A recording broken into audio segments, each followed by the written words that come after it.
Hello दोस्तों, welcome to excellent study.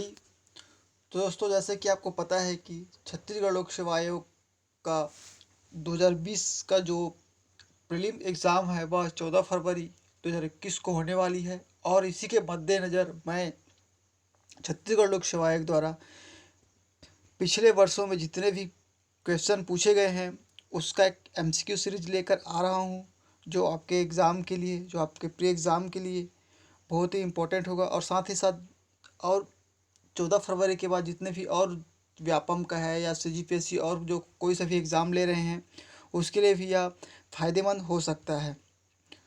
तो दोस्तों, हम बात कर रहे हैं अभी जो एमसीक्यू में, तो हम इसमें जो छत्तीसगढ़ लोक सेवा आयोग द्वारा 2005 में सामान्य अध्ययन के अंतर्गत जो प्रश्न पूछे गए हैं उसके बारे में चर्चा करेंगे और देखेंगे कौन किस प्रकार से जो है सीजीपीएससी का पैटर्न है प्रश्न पूछने का और कहाँ से प्रश्न पूछते हैं। तो दोस्तों, अगर आपने इससे पहले जो मैंने छत्तीसगढ़ लोक सेवा आयोग द्वारा जो 2003 में जो सबसे पहला छत्तीसगढ़ बनने के बाद पहला जो लोक सेवा आयोग परीक्षा था, तो उसे आप ध्यान देख ले 2003 का, फिर उसके बाद इसे देखें।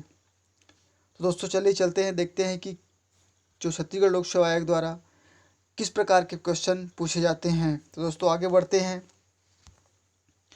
तो दोस्तों, सबसे पहले अगर आपने हमारे चैनल को सब्सक्राइब नहीं किया है तो सब्सक्राइब कर ले, और अधिक जानकारी के लिए आप हमारे टेलीग्राम लिंक से जुड़ सकते हैं।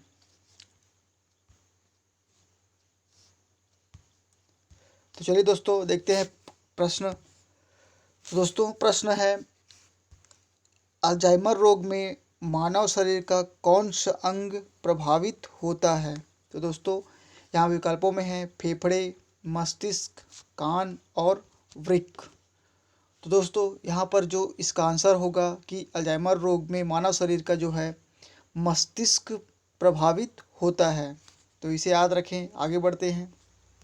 फिर है, दूध किस बैक्टीरिया के कारण खराब होता है। तो इसमें विकल्प है एस्परजिलस, स्टेफालोकोकस, सीडोमोनास और लैक्टोबैसिलस। तो दोस्तों, जो दूध है वह लैक्टोबैसिलस जीवाणु या बैक्टीरिया के कारण खराब होता है। आगे बढ़ते हैं। फिर है, तो बिल्कुल आसान सा प्रश्न है, इसे बचपन से ही सिखाया जाता है स्कूलों में। तो प्रश्न है, भारत का राष्ट्रीय पुष्प कौन सा है। तो दोस्तों, ये जो है प्रश्न का आंसर सबको पता होना चाहिए, और जिनको नहीं पता है तो ये एक बार अच्छे से देख लें, क्योंकि हमारे देश का ये राष्ट्रीय पुष्प है। तो राष्ट्रीय पुष्प कौन सा है। तो दोस्तों, राष्ट्रीय पुष्प है कमल। तो इसे आप याद रखें। फिर आगे बढ़ते हैं। अब पूछ रहा है कि यहाँ पर गैम्बिट शब्द किस खेल से संबंधित है। तो दोस्तों, जैसे कि मैंने पहले भी बताया हूँ कि जो भी खेल से संबंधित जो भी टर्मिनोलॉजी है वह अक्सर पूछा जाता है। तो दोस्तों, यहाँ पर गैम्बिट पूछा है, तो गैम्बिट का शब्द का जो गैम्बिट शब्द है किस खेल से संबंधित है। तो फिर यहाँ पर ऑप्शन है बॉक्सिंग, शतरंज, बिलियर्ड्स और ब्रिज। तो दोस्तों, यहाँ पर जो गैम्बिट शब्द का संबंध है वह शतरंज से है। तो इसे याद रखें। आगे बढ़ते हैं। फिर है, केंद्रीय मंत्री जिन्होंने 84 दंगों के लिए नानावटी आयोग की रिपोर्ट संसद के पटल पर रखे जाने पर इस्तीफा दिया था। तो दोस्तों, यहाँ पर देख विकल्पों में है जगदीश टाइटलर, सज्जन कुमार, सुनील दत्त और कमलनाथ। तो दोस्तों, यहाँ पर जो है जो केंद्रीय मंत्री जिन्होंने 84 दंगों के लिए नानावटी रिपोर्ट को संसद के पटल पर रखे जाने पर इस्तीफा देने वाले थे वो है जगदीश टाइटलर। तो इसे याद रखें। आगे बढ़ते हैं। फिर है, हैरी पॉटर उपन्यास में जो कार्नियल फैज कौन है। कुछ यहाँ पर एक्टर पूछ रहा है कि जो कार्नियल फैज कौन है।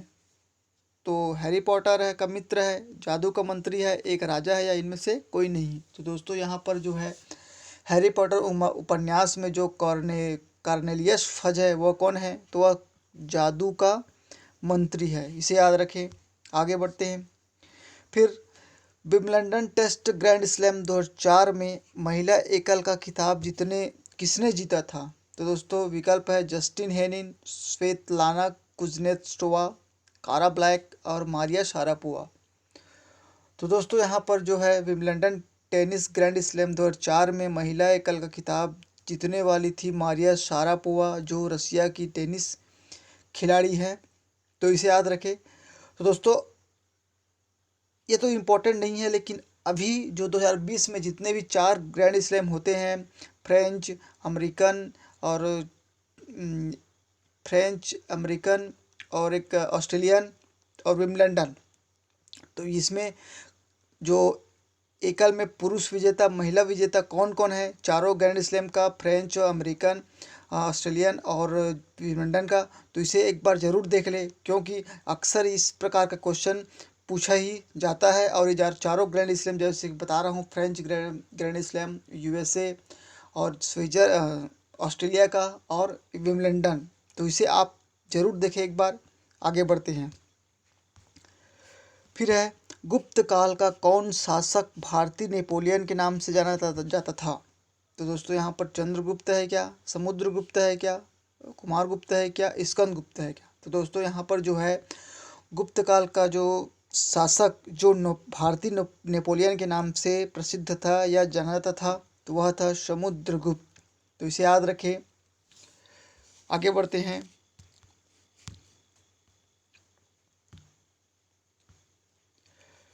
फिर है कालिदास की साहित्यिक कृति कौन सी नहीं है। तो दोस्तों यहाँ पर विकल्पों में मृच्छकटिकम, मेघदूतम, ऋतुसंहार और विक्रमवर्षी। तो दोस्तों यहाँ पर जो है कालिदास की जो साहित्यिक कृति, उसमें से जो ये तीनों है, मेघदूत, ऋतुसंहार और विक्रमवर्षी, तीनों तो है, लेकिन जो साहित्यिक उनका साहित्यिक कृति नहीं है वह कौन सा है, तो वह है मृच्छकटिकम। आगे बढ़ते हैं। फिर है किस सिख गुरु की मृत्यु के लिए औरंगजेब जिम्मेदार है। तो दोस्तों यहाँ पर देखते हैं कि जो कौन सा ऐसा सिख गुरु है जिसके मौत के लिए औरंगजेब जिम्मेदार है। तो दोस्तों गुरु तेग बहादुर सिख गुरु के मौत के लिए औरंगजेब जिम्मेदार है, तो इसे याद रखें। आगे बढ़ते हैं। फिर है पानीपत का प्रथम युद्ध किसके मध्य हुआ था। तो दोस्तों विकल्पों में है बाबर और राणा सांगा, हेमू और मुगल, हुमायूं और शेर खान और बाबर इब्राहिम लोधी। तो दोस्तों पानीपत का जो प्रथम युद्ध हुआ था वह बाबर और इब्राहिम के बीच हुआ था, और जो बाबर है इसी को क्या बोलते हैं पराजित करके जो मुगल साम्राज्य की नींव रखी थी। आगे बढ़ते हैं। फिर है 1857 के विद्रोह के समय भारत का गवर्नर जनरल कौन था। लॉर्ड डलहौजी था, लॉर्ड मिंटो था, लॉर्ड कैनिंग था और लॉर्ड बेंटिंग था। तो दोस्तों यहाँ पर जो है 1857 के विद्रोह के समय भारत का जो गवर्नर जनरल कौन था, तो गवर्नर जनरल था लॉर्ड कैनिंग। आगे बढ़ते हैं। फिर है प्रार्थना समाज के संस्थापक कौन थे। तो दोस्तों प्रार्थना समाज के संस्थापक कौन थे, तो दयानंद सरस्वती थे क्या, राजा राम मोहन राय थे क्या, स्वामी सहजानंद थे क्या, या महादेव गोविंद रानडे था। तो दोस्तों जो प्रार्थना समाज के संस्थापक कौन थे, तो प्रार्थना समाज के संस्थापक महादेव गोविंद रानडे थे, याद रखें। आगे बढ़ते हैं। फिर महात्मा गांधी ने करो या मरो का नारा किस आंदोलन के समय दिया था। तो दोस्तों ये महात्मा गांधी का आंदोलन करो या मरो किस आंदोलन के समय दिया था, तो विकल्प है दांडी यात्रा, भारत छोड़ो आंदोलन, होम रूल लीग आंदोलन और असहयोग आंदोलन। तो दोस्तों जो महात्मा गांधी ने करो या मरो का नारा भारत छोड़ो आंदोलन के दौरान दिया था। तो आगे बढ़ते हैं। फिर है संविधान सभा के चुने हुए स्थायी सदस्य थे B R Ambedkar, Sachchidanand Sinha, Rajendra Prasad, S Radhakrishnan. तो दोस्तों संविधान सभा के जो चुने हुए स्थायी सदस्य थे वे थे राजेंद्र प्रसाद। और यहाँ पर एक बात और बता दूं, जो संविधान सभा के चुने हुए अस्थायी सदस्य थे वे थे सच्चिदानंद सिन्हा जी, तो इसे भी याद रखें। आगे बढ़ते हैं। फिर है भारतीय संविधान के किस अनुच्छेद में प्रेस की स्वतंत्रता दी गई है।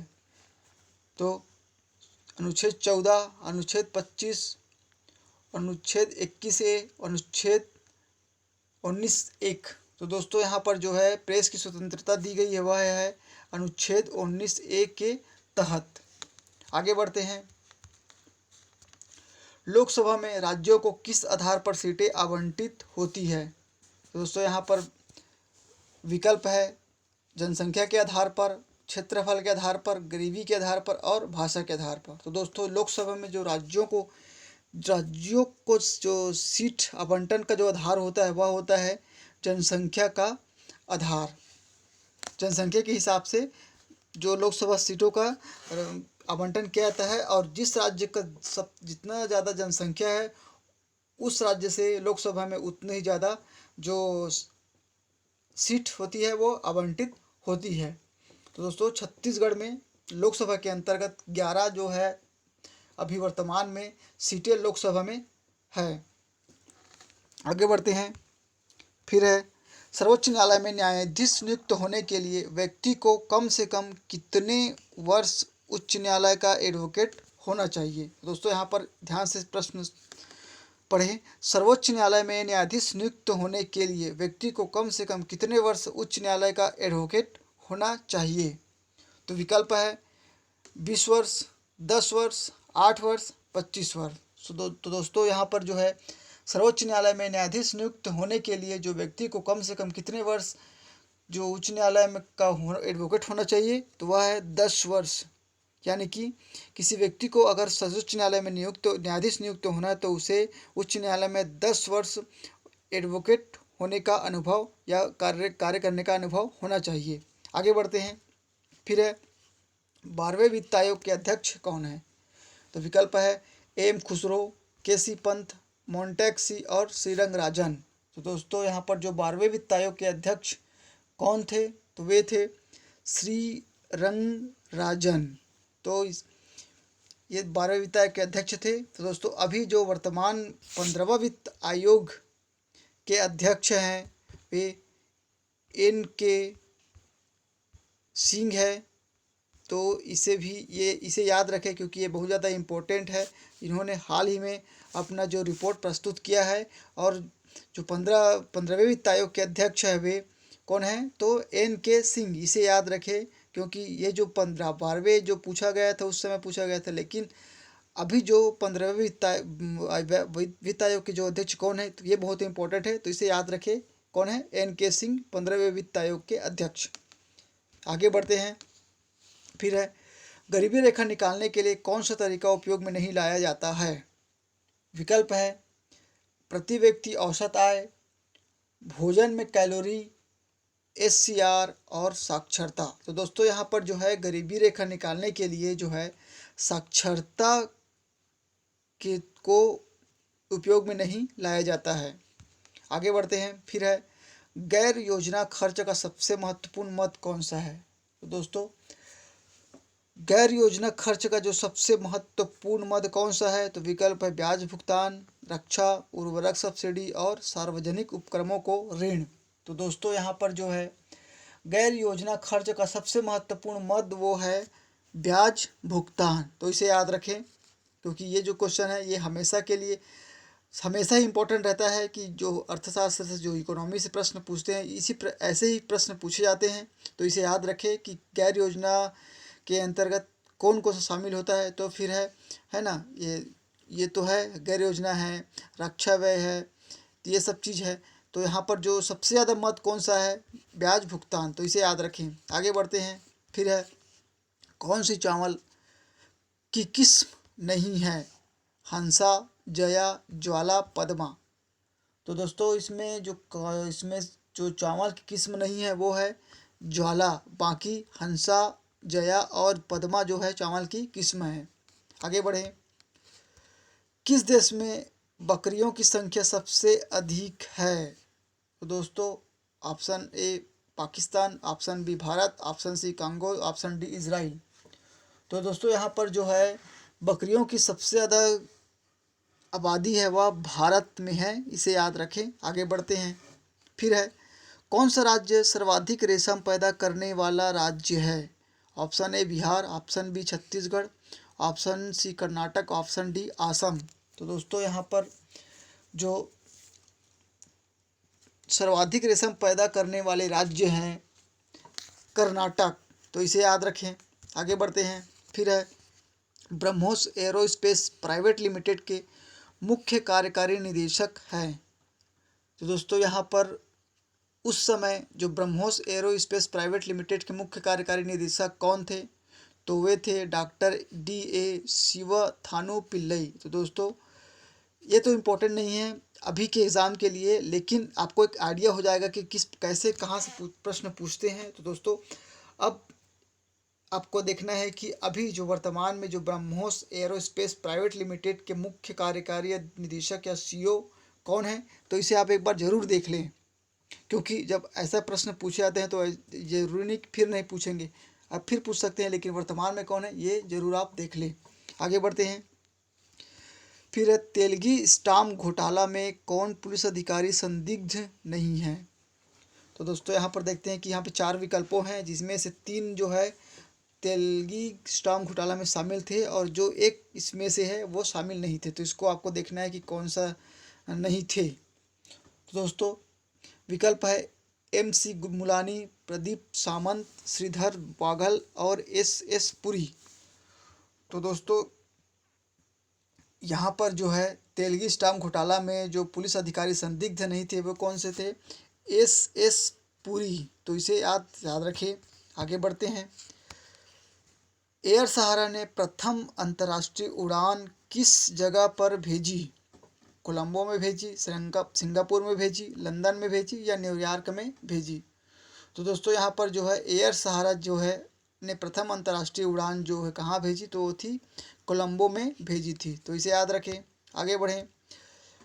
अबू गरीब क्यों खबरों में आया, गरीबी के लिए, संधि के लिए, शांति वार्ता के लिए, उत्पीड़न के लिए। तो दोस्तों यहाँ पर जो है अबू गरीब उत्पीड़न के लिए खबरों में आया था। आगे बढ़ते हैं। फिर है 9 मई 2004 को बम विस्फोट में मारे गए चेचन्या के राष्ट्रपति कौन थे, Valery Varanov, Viktor Khristenko, Akhmad Kadyrov, Mikhail Franko. तो दोस्तों यहाँ पर जो है 9 मई 2004 को बम विस्फोट में चेचन्या के जो राष्ट्रपति मारे गए थे वो थे अहमद कादिरोव। तो दोस्तों इस प्रकार से जो अंतर्राष्ट्रीय स्तर पर जो भारत से संबंधित रहता है उसके बारे में प्रश्न अक्सर पूछा जाता है।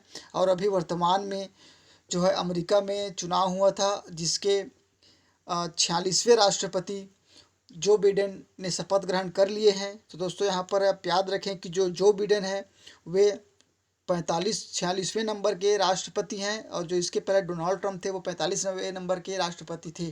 तो दोस्तों जो 45वें नंबर के राष्ट्रपति जब डोनाल्ड ट्रंप बने तो उस समय भी व्यापम या शायद CGPSC में ही क्वेश्चन पूछा गया था कि जो डोनाल्ड ट्रंप अभी जो राष्ट्रपति बने वे कितने नंबर के थे, है ना। तो इस बार भी जब फिर अमेरिका का भी हाल ही में चुनाव हुआ है और जस्ट फरवरी में एग्ज़ाम है, तो फिर पूछ सकते हैं कि जो बाइडेन अभी राष्ट्रपति बने हैं वो कितने नंबर के राष्ट्रपति हैं अमेरिका के, या फिर ऐसे भी पूछ सकते हैं कि जो अमेरिका के 46वें राष्ट्रपति कौन हैं। तो इस तरह से आप दोनों तरह से देख लें कि जो है जो बाइडेन अभी वर्तमान में अमेरिका के राष्ट्रपति बने हैं और वे अमेरिका के 46वें नंबर के राष्ट्रपति हैं। और इसके साथ एक बात और याद रख लें कि जो अभी उपराष्ट्रपति हैं वे कमला हैरिस हैं। तो इसे भी याद रखें, जो भारतीय मूल की महिला हैं। आगे बढ़ते हैं। फिर है वर्ष 2004 का जो मैग्सेसे पुरस्कार किसको मिला है। तो दोस्तों महाश्वेता देवी, महेश चंद्र मेहता, रामदास लक्ष्मी नारायण, राजेंद्र सिंह। तो दोस्तों वर्ष 2004 में जिसे मैग्सेसे पुरस्कार मिला है वह है रामदास लक्ष्मी नारायण। तो इसे याद रखें। और इससे ज़्यादा इम्पोर्टेंट है जो 2020 में जिन्हें मैग्सेसे पुरस्कार मिला था वे थे NDTV के एंकर रवीश कुमार। तो इसे भी याद रखें, क्योंकि जब यहाँ पर पूछा है तो ये पूछ सकता है, क्योंकि पिछले समय जो मिले थे भारत के जो 2 लोगों को, सोनम वांगचुक और एक और थे, उनको तो फिर पूछा गया था। तो इस बार भी जो रवीश कुमार है जो NDTV से संबंधित है उनको मिला है, तो उसे याद रखें कि 2020 में किसे मिला है। तो फिर 2020 में जो रवीश कुमार को जो है मैग्सेसे पुरस्कार मिला है। तो दोस्तों एक बार बता दूं कि जो है मैग्सेसे पुरस्कार है उसे एशिया का नोबेल पुरस्कार कहा जाता है। आगे बढ़ते हैं। फिर है, भारतीय संविधान के किस अनुच्छेद में अनुसूचित जातियों के लिए राष्ट्रीय आयोग का प्रावधान है, अनुसूचित जनजाति आयोग के राष्ट्रीय आयोग का प्रावधान है। तो दोस्तों विकल्प है 30A, 238A, 241A, 16 और अनुच्छेद 82। तो दोस्तों यहाँ पर जो है भारतीय संविधान में अनुसूचित जनजातियों के लिए जो राष्ट्रीय आयोग का प्रावधान है वह अनुच्छेद 338A में है, तो इसे याद रखें। आगे बढ़ते हैं। फिर है, भारतीय संविधान के 8वें अनुसूची में कौन सी भाषा वर्ष 2003 में जोड़ी गई थी। तो दोस्तों यहाँ पर जो है भारतीय संविधान के जो 8वीं अनुसूची में कौन सी भाषा जोड़ी गई थी। तो विकल्पों में है कोंकणी, सिंधी, मणिपुरी और संथाली। तो दोस्तों यहाँ पर जो है 2003 में जो 8वीं सूची में जो भाषा जोड़ी गई थी वह है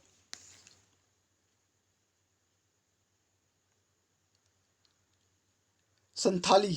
तो दोस्तों यहाँ पर जो है भारतीय संविधान के 8वें अनुसूची में जो भाषा जोड़ी गई थी वह थी संथाली। तो दोस्तों यहाँ पर जो है 2003 में जो भाषा जोड़ी गई थी उसका जो ट्रिक मैं आपको बताता हूँ। इसका ट्रिक है बोडो समय, यानी कि इस समय 4 भाषा जोड़ा गया था, जिसमें से बोडो यानी कि बोडो और डोगरी और स से संथाली और म से मैथिली। तो इसे याद रखें कि जो 8वीं सूची में 2003 में 4 भाषाओं को जोड़ा गया था, जिसमें से बोडो, डोगरी और संथाली और मैथिली। तो ये ट्रिक याद रखें, बोडो समय जो 2003 में 4 भाषाएं जोड़ी गई थी। तो दोस्तों याद रखें कि जो 8वीं अनुसूची में वर्तमान में 22 भारतीय भाषाओं को शामिल किया गया है। और इसमें एक और याद रखें, जो 22 भारतीय भाषाओं में जो भाषा शामिल नहीं की गई है वो कौन सी है, तो वह है इंग्लिश। तो ये भी याद रखें कि इनमें से जो है इंग्लिश को 22 भारतीय भाषाओं में शामिल नहीं किया गया है। फिर आगे बढ़ते हैं। फिर है, भारतीय संविधान के 8वें अनुसूची में कौन सी भाषा 2003 में जोड़ी गई थी। तो दोस्तों यहाँ पर इस क्वेश्चन रिपीट हो गया है। तो यहाँ पर देख चुके हैं कि जो 8वीं अनुसूची में जो 2003 में भाषा जोड़ी गई थी वह थी संथाली। आगे बढ़ते हैं। फिर है, स्पैम किस विषय से संबंधित शब्द है। तो दोस्तों जो स्पैम है वह कंप्यूटर से संबंधित है क्या, कला से संबंधित है क्या, संगीत से संबंधित है क्या, खेल से संबंधित है। दोस्तों जो स्पैम शब्द है वह कंप्यूटर से संबंधित है, तो इसे याद रखें। आगे बढ़ते हैं। युआन मुद्रा किस देश की मुद्रा है। तो दोस्तों जो है युआन है जो किस देश की मुद्रा है, जापान की है क्या, कोरिया की है क्या, चीन की है क्या, भूटान की है। तो दोस्तों यहाँ पर जो है युआन जो है वह चीन की मुद्रा है, इसे याद रखें। और चीन की क्या मुद्रा है, रेन मिनबी, ये भी चीन की एक मुद्रा है, तो इसे भी याद रखें। आगे बढ़ते हैं। फिर है, इनमें से कौन प्रसिद्ध बांसुरी वादक है। तो दोस्तों देखिए, जिसकी कला एवं संस्कृति का विषय है, तो यहाँ पर पूछा है कि जो बांसुरी वादक कौन है, देवी चौधरी, मधु मुदगल, रोनू मजूमदार, सफत अहमद। तो दोस्तों यहाँ पर जो है बांसुरी वादक है वह है देबू चौधरी, तो इसे याद रखें। आगे बढ़ते हैं। फिर है, कौन सी कंपनी एल्युमिनियम नहीं बनाती है, टेल्को, बाल्को, नाल्को, हिंडाल्को। तो दोस्तों यहाँ पर जो है जो कंपनी एल्युमिनियम नहीं बनाती है वह है टेल्को। बाकी जो है बाल्को और नाल्को और हिंडाल्को जो है ये तीनों क्या है, ये जो है एल्युमिनियम बनाती है, तो इसे याद रखें, है ना। जो बाल्को है, नाल्को है, हिंडाल्को है, वो ये एल्युमिनियम कंपनी है। और इनमें से जो बाल्को है, बाल्को छत्तीसगढ़ में स्थित है, जो 5वीं पंचवर्षीय योजना के अंतर्गत स्थापित किया गया था। इसे भी याद रखें, जो रसिया USSR उस समय के सहयोग से स्थापित किया गया है, इसे याद रखें। आगे बढ़ते हैं। फिर है बायोडीजल बनाने में किस वनस्पति का उपयोग किया जाता है? गन्ना का, सफ़ेद मूसली का, सनाए का, रतनजोत का। तो दोस्तों यहाँ पर बायोडीजल बनाने के लिए जो वनस्पति का उपयोग किया जाता है वह है रतनजोत, तो इसे याद रखें। फिर है जो बेमेल को चुनिए जो इनमें से सबसे अलग है, तो मंगल, बुध, चंद्रमा, पृथ्वी। तो दोस्तों यहाँ पर बेमेल तो देखें तो जो मंगल एक ग्रह है, बुध भी ग्रह है और पृथ्वी भी ग्रह है, लेकिन जो चंद्रमा कौन क्या है, तो ये चंद्रमा जो है उपग्रह है। और किसका उपग्रह है, तो यह जो उपग्रह है वह पृथ्वी का उपग्रह है, तो इसलिए इसमें जो बेमेल है वह है चंद्रमा। फिर बाकी जो तीनों है वह है क्या है, ग्रह है। फिर आगे बढ़ते हैं। देवदास बंजारे किस क्षेत्र से जुड़े हुए थे? पंडवानी से, पंथी नृत्य से, धनकुल से, ढोकरा कला से। तो दोस्तों यहाँ पर जो है जो देवदास बंजारे जी हैं वे पंथी नृत्य से संबंधित थे या जुड़े हुए थे। फिर है संत घासीदास के पिताजी का क्या नाम था? सुकालू, चैतुराम, बिसाहू, महंगू। तो दोस्तों जो संत घासीदास के पिताजी का नाम था वह था महंगू दास, और माता का नाम क्या था, तो माता का नाम अमरवतीन था। इसे भी याद रखें। आगे बढ़ते हैं। फिर है यति यतनलाल महासमुंद में के किस आश्रम से जुड़े हुए थे? सेवा आश्रम, रामकृष्ण आश्रम, विवेकवर्धन, जैतू साहू मठ। तो दोस्तों यहाँ पर जो यतनलाल जो है वह विवेकवर्धन आश्रम से जुड़े हुए थे, याद रखें। फिर महात्मा गांधी का छत्तीसगढ़ में प्रथम आगमन कब हुआ? तो दोस्तों 2 अक्टूबर 1905 को हुआ, 20 दिसंबर 1920, 1 जुलाई 1937, 9 सितंबर 1942। तो दोस्तों यहाँ पर जो है महात्मा गांधी का छत्तीसगढ़ में प्रथम आगमन कब हुआ था? तो जो छत्तीसगढ़ में महात्मा गांधी जी का प्रथम आगमन 20 दिसंबर 1920 को हुआ था, तो इसे याद रखें कि छत्तीसगढ़ प्रथम जो महात्मा गांधी जी छत्तीसगढ़ में प्रथम बार कब आए थे, तो 20 दिसंबर 1920 को प्रथम बार छत्तीसगढ़ में आए थे, इसे याद रखें। आगे बढ़ते हैं। फिर है वर्ष 2010 के एशियाड खेल किस देश में आयोजित होंगे? चीन में, मलेशिया में, श्रीलंका में, भारत में। तो दोस्तों यहाँ पर मैं बोलना चाहूँगी कि जो 2010 के एशियाई खेल वो किस देश में आयोजित थे, हम अभी पढ़ रहे हैं तो ऐसा पढ़ सकते हैं। तो जो 2010 में जो एशियाई खेल आयोजित हुआ था वह एशियाड खेल वह चीन में आयोजित हुआ था। तो दोस्तों ये ज़्यादा आपको याद करने की ज़रूरत नहीं है। और लेकिन अभी जो भी एशियाई खेल हो रहे हैं, जो भी इम्पोर्टेंट जो खेल है उसे याद रखें कि कौन सा खेल कहाँ पर आयोजित हो रहा है, ये इम्पोर्टेंट है तो इसे याद रखें।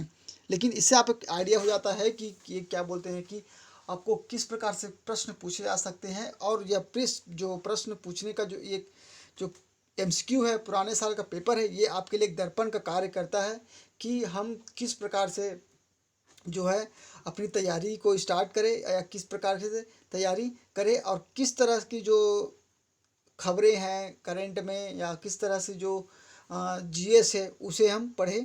तो इस प्रकार से ये MCQ बहुत ही इम्पोर्टेंट हो जाता है, तो इसलिए आप इसे देख लें। आगे बढ़ते हैं। फिर है मुक्तिबोध के नाम से कौन जाने जाते हैं? माधवराव सप्रे, लोचन प्रसाद पांडे, गजानन माधव और श्रीकांत वर्मा। तो दोस्तों यहाँ पर जो है मुक्तिबोध के नाम से गजानन माधव जाने जाते हैं, इसे याद रखें। फिर आगे बढ़ते हैं। छत्तीसगढ़ क्षेत्र से प्रथम महिला सांसद कौन थी? गंगाबाई पोटाई, करुणा शुक्ला, मिनी माता, रश्मि देवी। तो दोस्तों यहाँ पर जो है छत्तीसगढ़ क्षेत्र से प्रथम महिला सांसद थी तो वह थी मिनी माता। आगे बढ़ते हैं। फिर है भोरमदेव मंदिर का निर्माण किस शताब्दी में होना माना जाता है? तो ऑप्शन में है 14वीं शताब्दी, 14वीं शताब्दी, 11वीं शताब्दी, दूसरी शताब्दी और 5वीं शताब्दी। तो दोस्तों यहाँ पर जो है भोरमदेव मंदिर का निर्माण 11वीं शताब्दी में हुआ माना जाता है। आगे बढ़ते हैं। फिर है बस्तर में डंडारी नृत्य किस त्यौहार पर आयोजित किया जाता है? तो फिर गोंचा में, होली में, नवाखानी में, दिवाली में। तो दोस्तों जो छत्तीसगढ़ में डंडारी नृत्य आयोजित किया जाता है वह होली के त्यौहार में आयोजित की जाती है, तो इसे याद रखें। ये कला या संस्कृति का विषय है और इस प्रकार के क्वेश्चन बहुत ही फेवरेट होते हैं CGPSC, UPSC या कोई सा भी जो गवर्नमेंट एग्ज़ाम होता है उसके लिए, तो इसे आप याद रखें। और जितने भी ऐसे जो छत्तीसगढ़ के भारत के जो पर्व हैं, त्यौहार हैं और उनमें जो जो भी खेल या और जो भी प्रकार का गेम होता है उसे भी आप देख लें। आगे बढ़ते हैं। फिर है मामा भाजा का मंदिर कहाँ है? बारसूर में, ताला गाँव में, आरंग में, रतनपुर में। तो दोस्तों जो मामा भाजा का मंदिर है वह बारसूर में स्थित है, जो दंतेवाड़ा जिले के अंतर्गत आता है, तो इसे याद रखें। आगे बढ़ते हैं। रक्सगंडा प्रपात किस नदी पर है? हसदो पर, खारून पर, रेंड पर और इंद्रावती पर। तो दोस्तों यहाँ पर जो है रक्सगंडा प्रपात रेंड नदी पर स्थित है, इसे याद रखें। आगे बढ़ते हैं। लगभग 20 से 20 डिग्री सेल्सियस के तापक्रम पर किस माध्यम में ध्वनि की गति अधिकतम रहेगी? हवा में, ग्रेनाइट में, पानी में, लोहा में। तो दोस्तों इसका आंसर है ग्रेनाइट में, जो है लगभग 20 डिग्री सेल्सियस के तापमान पर जो ग्रेनाइट में ध्वनि की गति क्या होती है? अधिकतम होती है। फिर है एम्पियर क्या मापने की इकाई है? ये बिल्कुल आसान प्रश्न है। वोल्टेज मापते हैं क्या इससे? करंट मापते हैं क्या? रेसिस्टेंट यानी कि प्रतिरोध मापते हैं क्या? और पावर मापते हैं क्या? तो दोस्तों यहाँ पर जो है एम्पियर जो है करंट मापने की इकाई है। आगे बढ़ते हैं। फिर सीरा किसके उत्पादन के लिए अति उत्तम कच्चा माल है? ग्लिसरीन के लिए, यूरिया के लिए, एल्कोहल के लिए, पैराफिन के लिए। दोस्तों जो सीरा जो है वह एल्कोहल के उत्पादन के लिए अति उत्तम कच्चा माल है, इसे याद रखें। आगे बढ़ते हैं। तरलीकृत पेट्रोलियम गैस LPG का मुख्य आधार घटक है क्या है? Methane, ethane, propane, butane. तो दोस्तों जो तरलीकृत पेट्रोलियम गैस LPG का मुख्य आधार घटक है वह है ब्यूटेन, तो इसे याद रखें। फिर परमाणु जिसमें प्रोटॉनों की संख्या समान परंतु न्यूट्रॉनों की संख्या भिन्न भिन्न रहती है कहलाते हैं समदाबिक आइसोबार्स, समवयवी आइसोमर्स, समन्यूट्रॉनिक आइसोटोन्स, समस्थानिक आइसोटोप्स। तो दोस्तों जो परमाणु जिसमें प्रोटॉनों की संख्या समान होती है परंतु न्यूट्रॉनों की संख्या भिन्न भिन्न होती है वह कहलाती है समस्थानिक यानी कि आइसोटोप्स। फिर आगे बढ़ते हैं। लहसुन में विशिष्ट गंध का कारण है क्या? कारण है क्लोरोफिन यौगिक, फ्लोरो यौगिक, सल्फर यौगिक और ब्रोमो यौगिक। तो दोस्तों लहसुन में जो विशिष्ट गंध का कारण है वह है सल्फर यौगिक, तो इसे याद रखें। आगे बढ़ते हैं। फिर है सूची 1 की अंतःस्रावी ग्रंथियों को सूची 2 में स्रावित हार्मोन से सुमेलित कर सही उत्तर चुनिए। तो दोस्तों देखते हैं इसका आंसर क्या है। तो अ में है जनन ग्रंथि जिसके सामने है इंसुलिन हार्मोन्स, पीयूष ग्रंथि जिसके सामने है प्रोजेस्टेरॉन, अग्नाशय वृद्धि हार्मोन्स और अधिवृक्क कार्टिसोन। तो दोस्तों यहाँ पर इसका आंसर है सी, यानी कि जो जनन ग्रंथि है वह प्रोजेस्टेरॉन से संबंधित है और जो पीयूष ग्रंथि है वह वृद्धि हार्मोन से ग्रंथ संबंधित है और जो अग्नाशय है वह इंसुलिन से संबंधित है और जो अधिवृक्क है वह कार्टिसोन से संबंधित है, तो इसे याद रखें। आगे बढ़ते हैं। फिर है रेशम का कीड़ा अपने जीवन चक्र के किस चरण में अंतिम जो वाणिज्यिक तंतु पैदा करता है? तो कब करता है? डिंभक, अंडा, पूर्ण कीट और कोशित। दोस्तों यहाँ पर जो है रेशम का कीट अपने जीवन चक्र के डिंभक चरण में वाणिज्यिक तंतु पैदा करता है, तो इसे याद रखें। तो दोस्तों आज के लिए बस इतना ही। और आप अगर आपको कोई सा भी गवर्नमेंट एग्ज़ाम क्रैक करना है, व्यापम हो या CGPSC हो, तो आपको एमसीक्यू से बिल्कुल नहीं भागना है। अगर आप एमसीक्यू से भागेंगे तो आप एग्ज़ाम क्वालिफाई नहीं कर सकते। इसलिए एमसीक्यू आपके लिए बहुत इंपॉर्टेंट है और इसी को मद्देनज़र मैं यह एमसीक्यू लेकर आया हूँ प्रीवियस ईयर्स का। और इसके आगे मैं इसके बाद इस सीरीज़ के बाद प्रीवियस ईयर जो एमसीक्यू है उस सीरीज़ के बाद मैं जो करेंट में जो न्यूज़ खबरों में रहा है उससे संबंधित एमसीक्यू लाऊंगा, जो आपके एग्ज़ाम के लिए बहुत ही इम्पोर्टेंट होगा। तो दोस्तों इसके लिए आपको हमारे चैनल को सब्सक्राइब करके रखना होगा, ताकि आपको हमारे आने वाले वीडियो का नोटिफिकेशन मिलता रहेगा और आपको फ़ायदा होता रहेगा। तो दोस्तों मिलते हैं। Thank you.